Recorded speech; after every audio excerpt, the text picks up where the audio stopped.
purpose of this video is to provide a supplement for the MiEnviro for Air Permit to Install Part 4 webinar recording for non-metallic mineral crusher permits and relocation notices. Specifically, it's to provide guidance on how to fill out the updated air crushing plant relocation calendar year list form. My name is Dave Thompson, and I'm a permit engineer with the Michigan Air Quality Division Permit Section. Previously, the air crushing plant relocation calendar year list form was accessed through the As Needed tab on your site's dashboard. It was listed as a schedule on a specific permit. You would click Begin, fill out the form, and complete it and submit it. However, because different locations on that calendar year list may operate under different permits, the AQD has updated the form.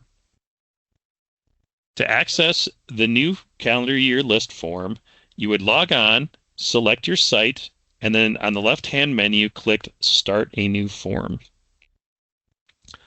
You would then click, I want to make a service request. On the resulting list, you would scroll down if necessary and find the air crushing plant relocation calendar year list. Another way to find it is to go to the filter box and type in calendar. It should be one of the few, if not only, list that pops up. So once you can see the form, you click Begin on the right-hand side.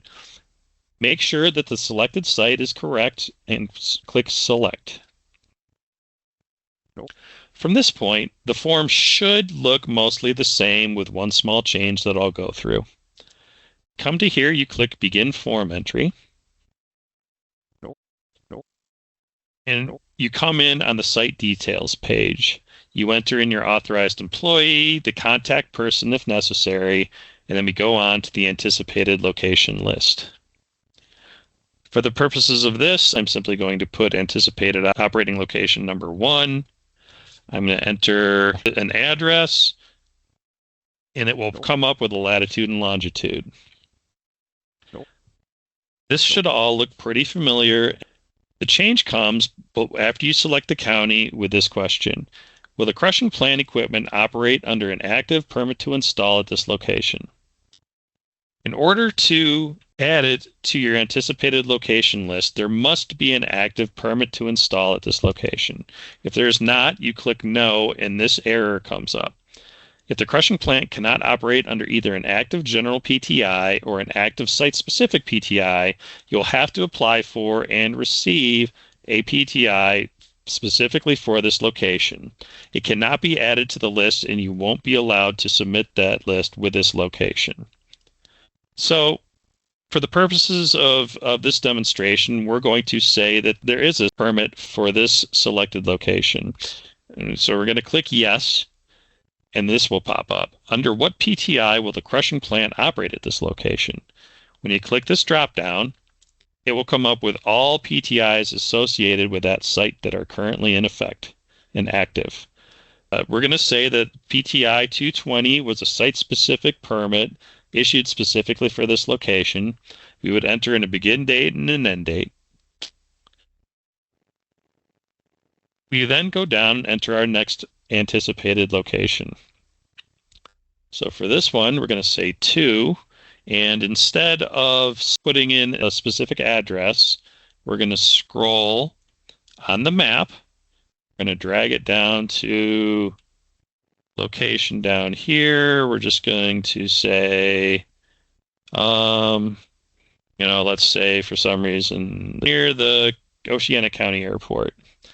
You left click and it gives you that spot, and you can move this around as needed to get an exact latitude and longitude. It will enter it in down here. You enter in your county, which thanks to the airport, we know it's Oceana.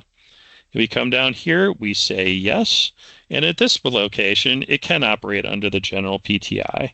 We select that, and we enter the begin date and end date, and we can either add another anticipated location, or if we're done, we can click Review. Now, once you click Review, I did not fully fill out the form. You'll see all the errors that you would normally see for required information. You would have to fill out the authorized employee, For location 1, you would have to enter in the begin date and the end date. Same thing with location 2. Basically, anything in red, there's some error, there's some missing information that you would have to fill out. After filling all that out appropriately, you would click signing. You'd click that checkbox. This would not be here, and you would be able to click sign. Once that's submitted, it will be submitted to AQD, and we will route it accordingly. Hopefully this guidance helps you with filling out the new calendar year list form.